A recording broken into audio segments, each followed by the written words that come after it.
বাম জামানায় বিরোধীদের বাড়িতে সাদা ধান চলে যেত, তার 100 গুণ বেশি করছে তৃণমূল।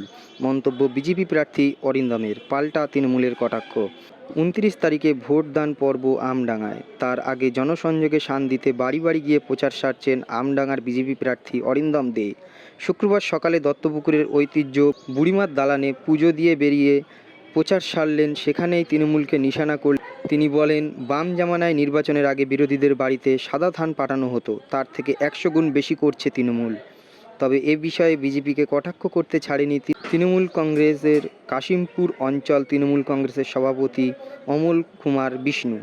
দেখুন, ব্যাপারটা যে এখানে 350 বছরের পুরনো ঐতিহ্য বুড়িমার দালানের মন্দির, এটা তা এখানকার মানে এই দত্তপুকুর বলুন, কাশিমপুর অঞ্চলের বলুন, আরও পাশাপাশি যে অঞ্চলগুলো আছে এবং আরও কিছু বাইরের লোক, একটা ভাবাবেগ একটা এখানে যে মায়ের কাছে আসলে মা অনেক কৃপা করে, আশীর্বাদ করে যে মানুষের মঙ্গল হোক। এবং এই পশ্চিমবাংলায় যে 2026-এর বিধানসভা নির্বাচন যে হতে চলেছে, আর রক্ষে হচ্ছে না যে তৃণমূলের যে দুর্নীতি, অপশাসন এবং চুরিচামারি, এদের হাত থেকে নিস্তার পাওয়ার জন্য আমি এখানে এসেছি। প্রথমে পুজো আমি দিয়েছি বুড়িমার দালানে এবং কয়েকবারই ঢুকেছে। এবং আজকে এই লোকালি আর কি কিছু বুথে 174, 178 আরও পাশাপাশি কিছু বুথ আছে, মানুষের সঙ্গে জনসংযোগ করব, মানুষকে সত্য কথাটা তুলে ধরা, মানুষকে বোঝানো, মানুষকে মানে এই যে তৃণমূলের যে অপশাসন, দুর্নীতি, এটার হাত থেকে মুক্তি পাওয়ার জন্যই আজকে বুড়িমার দালানে পুজো দিয়ে আমি মানুষের সঙ্গে জনসংযোগ করব। এটাই হচ্ছে আমার মূল উদ্দেশ্য। বাম জমানায় যা দেখেছি তারা 100 গুণ বৃদ্ধি তৃণমূল কংগ্রেস করছে আর কি। বাম জমানায় দেখতাম কি সাদা থানের কথা বলতো মানুষকে, ক্যান্ডিডেট যখনই মানে সে বিরোধী দল যখনই ক্যান্ডিডেট নমিনেশন ফাইল করতো তার আগেই বলতো নমিনেশন তুমি করতে পারবে না, তোমার বাড়িতে কিন্তু সাদা থান চলে যাবে। সে তার 100 গুণ বৃদ্ধি।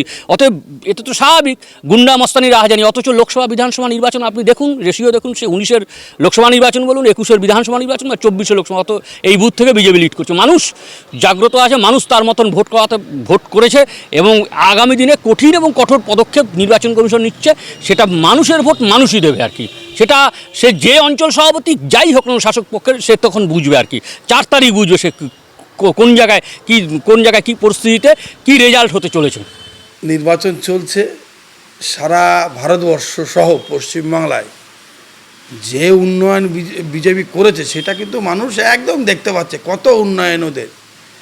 শুধু ধাপ্পাবাজি, ধোঁকাবাজি, এসআইআরের নাম করে ভোটাধিকার কেড়ে নেওয়া, শুধু লাইন, আধার কার্ডের লাইন, রেশন কার্ডের লাইন, ভোটার কার্ডের লাইন, টাকা নোটবন্দির লাইন, শুধু লাইন আর লাইন আর লিঙ্ক সরকার হচ্ছে মোদী সরকার।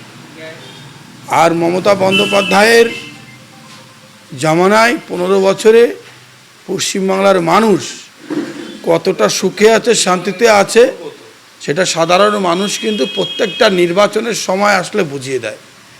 আগলিবার 200 পারের স্লোগান নিয়ে গত বছর 2021-এর নির্বাচনে পরিযায়ী শ্রমিকের মতো কেন্দ্রীয় নেতৃত্ব এসে ব্যাক টু প্যাভিলিয়ন চলে গেছে। আবার তাদের শখ হয়েছে, কুজোরও শখ হয় চিতে শোয়ার, আবার তাদের শখ হয়েছে বাংলা দখলের।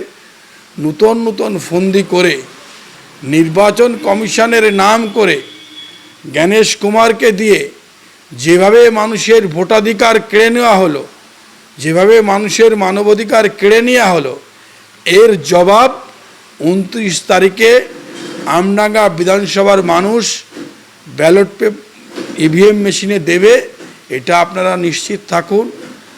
আর আমি যেখানে প্রতিদ্বন্দ্বিতা হয়ে জিতেছি সেখানে বিগত 24-এর লোকসভায় মানুষ যে কতটা শান্তিতে আছে, ভালো আছে, যেভাবে উন্নয়ন হচ্ছে, তার ফলস্বরূপ তার প্রতিদান কিন্তু ইভিএমে দিয়েছে। সেখানে তৃণমূল কংগ্রেস জিতেছে এবং তার পরবর্তীতেও যে উন্নয়ন হয়েছে, ওই এলাকার যে কাজ হয়েছে, ওই এলাকার মানুষ যে শান্তিতে আছে, সেটা বিজেপি প্রার্থীকে বলে দিতে হবে না। ওই এলাকার যারা বুথের বিজেপির সভাপতি আছে তার কাছে বিজেপি ক্যান্ডিডেট জেনে নিক ওই এলাকার মানুষ শান্তিতে আছে কি নেই, ওই এলাকার উন্নয়ন হচ্ছে কি না। বামফ্রন্টের আমলে সাদা থান মানুষের বাড়িতে তৃণমূল এই 15 বছরে কারোর বাড়িতে দিয়েছে কি না, সেটা ওই এলাকার সাধারণ মানুষ বলবে।